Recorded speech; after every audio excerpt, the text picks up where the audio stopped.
this game confirm all the things that you knew that you already liked about Everett Ray? Yes.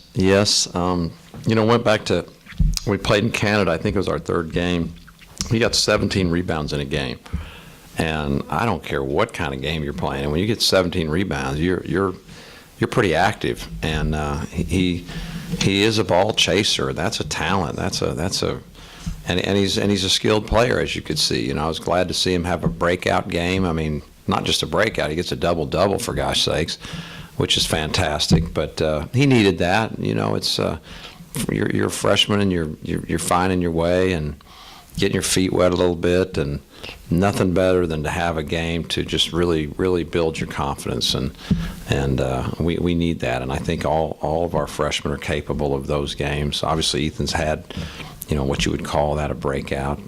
But the other two have played very well too, and I know that they'll have big nights as well. So excited about all the freshmen, really. With Ethan playing limited time because of fouls, did you say anything to Everett about being careful or cautious? No. Maybe should have. Maybe that would have been a good idea. But I've always been. That's never really been the way I've talked to players. I think it almost is the reverse. Hey, whatever you do, don't foul. Seems to me turns into whatever they do, they're gonna foul because they just get so cautious. I think the more aggressive you are, the harder you play, the less you usually foul. Not always, but we do talk about playing with our head and our feet and not our hands. I mean, we talk about that, but definitely did not say, hey, be more careful or whatever. We just no, didn't go there. Don't like to go there. Coach, 2014 assist on 25 field goals. How about that? That was my favorite thing. I'm glad you brought that up. Thank you. I appreciate it. Isn't that great? I love seeing your team be able to pass the ball like Oh that. my God! It's the best. It's the best. And you know what it tells me? And I saw it last game. Totally. Our last game, I judge not by, well, who's our opponent and whatever. I judge by what are we supposed to be doing right now. We can help that. We can't help, whether they're making great plays or not or whatever. What we can help is what are we supposed to be doing and what is our mindset.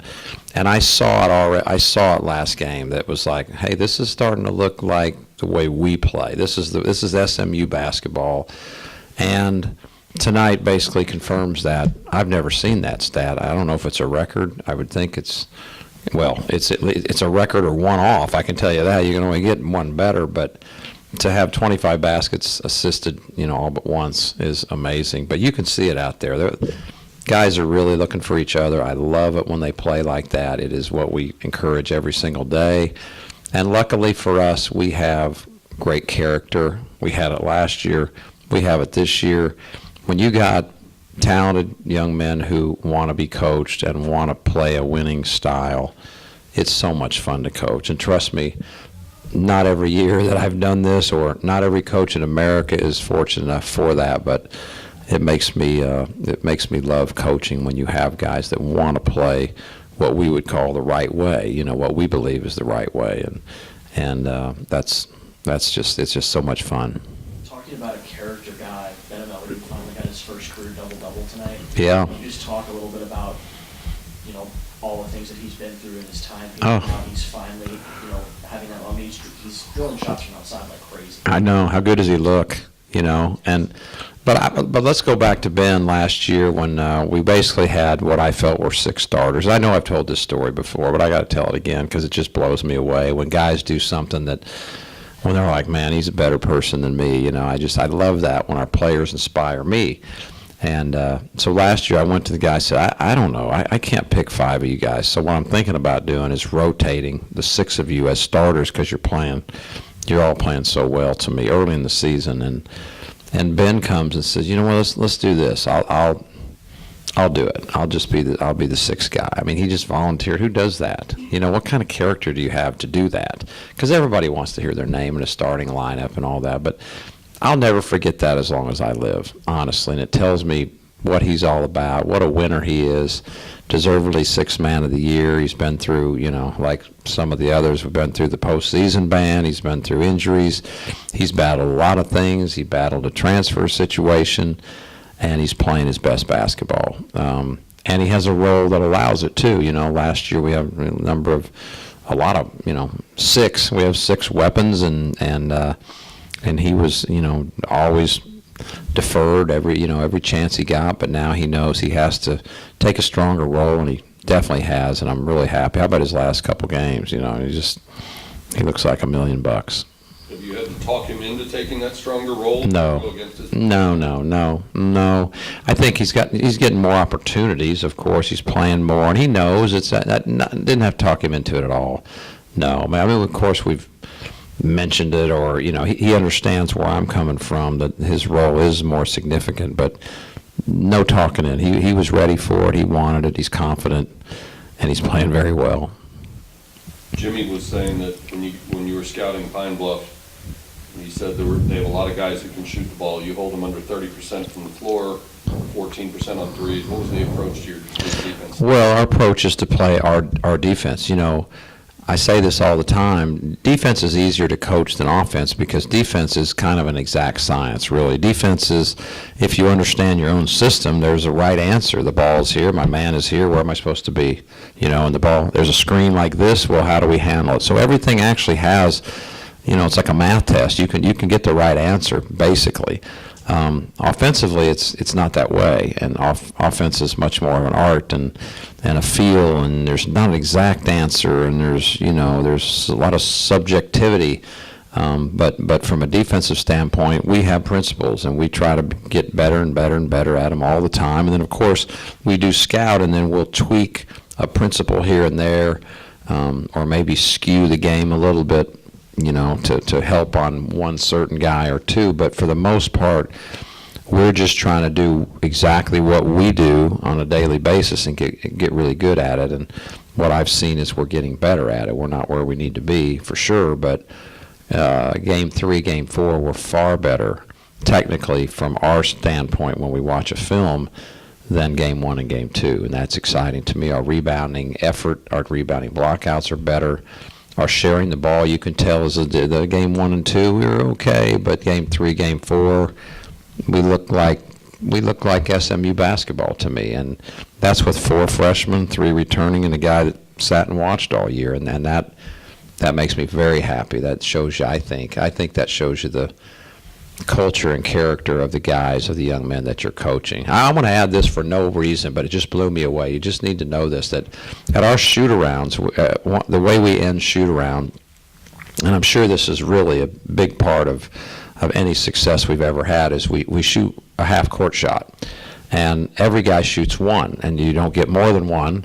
And sometimes no one makes one, and every now and then one makes one, and every blue moon somebody makes 2. Well, we had 12 guys, including, our 12 guys today got a shot, and 6 half-court shots went in. I just have to tell you that. I just want to share that.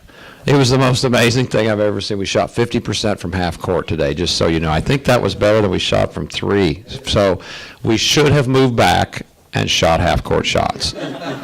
But I'm still blown away by that. I've done this for years and years, and I've never, ever seen 6 half-court shots out of 12 go in. I wish it was on video, but I don't think it is. So it's a believe it or disprove it.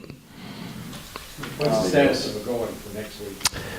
Don't know. Just hoping, but it's obviously important. No secret, right? With where we're going, who we're playing, what we have in terms of our fleet. So it's been a big blow, and it's kind of going ignored, and I feel terrible for him. He should not go ignored. He's a great young man. He's done amazing things. He's been through incredible, difficult times in his life, more than most of us could ever dream, and the injuries, and then he comes here, and he's excited, and we're excited, and then he gets this setback. I'm just really, it's hard. Every day I look at him, and it's painful for me. Injuries are the least fun thing I can ever think about, and his is dragging on, and sad for him, sad for us, because we need him. We do. He's a big piece to the puzzle.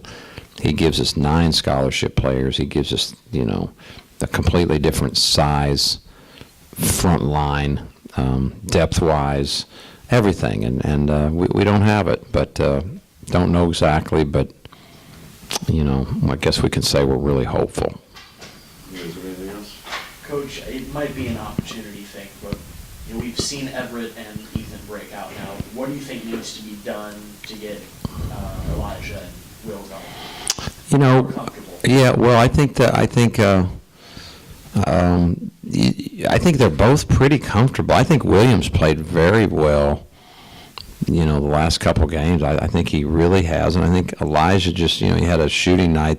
He's really a good shooter. Two games ago, he got so many good shots and just didn't make them. So he obviously isn't as comfortable yet, but I'm not worried about it. I think they're both playing very well for game 3 and 4 of their college career. When last March, they're in a high school game somewhere, and it's all so different. But I think they're doing very well. I really do. I'm pleased with them, and I believe they will. If you're talking scoring, I think both of them will have a breakout. I think William had 8 points 2 games ago, if I'm not mistaken, and had a bunch of assists tonight. But his floor game's looking good. He's getting more confident, and Eli as well. He's quick as he can be, and he's a fighter. And great to see the 3 go down for him. You got to get one. You got to get one started, and so maybe that's going to get that lid off for him. But I don't care about his shooting. I care about him, picking up all the other things, because shooting will always come back to you, but it's the learning, and they're doing a good job. When you have these non-conference games that get a little lopsided, does that make it harder for you and your staff to evaluate A little bit. the progress your team? A little bit in the sense that you could get a false sense of security at times, but what we really concentrate, as I was saying before, is, hey, I don't care who you're playing. When the ball's here, we're supposed to be here. And yeah, maybe it's some different bodies or whatever, but how's your positioning? How is your understanding? How are your decisions on the defensive end? How are your blockouts? And if you can read a good part of that. Now, you don't know for sure how it's going to equate with a team that's got incredible talent or incredible size or all that. You can't know that. But for this team, this was a great way to this is a great way to start out. You got 4 freshmen, 3 return. You don't want to start out and play the Boston Celtics your first couple games. We needed this, and now it's time to go. The competition will get much stiffer, maybe tremendously stiffer. So it'll be good. So one way or the other, we're right there, or we're seeing a different evaluation now. Okay, well, what we were doing against the competition, we've got to be able to step that up to a higher level and do the same types of things. So we'll learn a lot.